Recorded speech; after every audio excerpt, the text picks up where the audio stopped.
নিয়ে যাওয়া হচ্ছে, যেমনটি দেখছেন।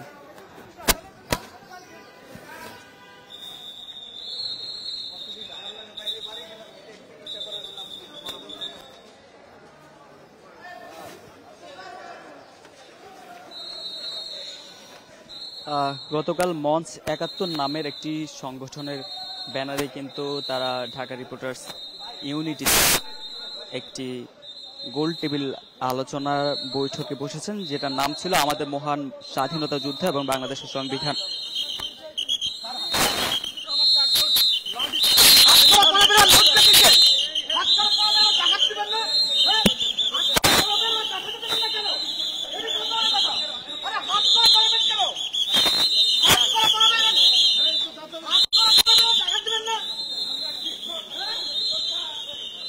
যেমনটি দেখছেন, সাবেক আওয়ামী লীগের মন্ত্রী লতিফ সিদ্দিকী সহ ১৬ জনকে কিন্তু এই মুহূর্তে আদালত থেকে, আদালতের যেই হাজতখানা সেখানে নেওয়া হয়েছে কড়া নিরাপত্তার মধ্য দিয়ে, এবং তারা অনেকেই কিন্তু বিভিন্ন কথা বলার চেষ্টা করেছেন, তাদেরকে কেন হাতকড়া পরানো হয়েছে এবং অন্যান্য যে বিষয়।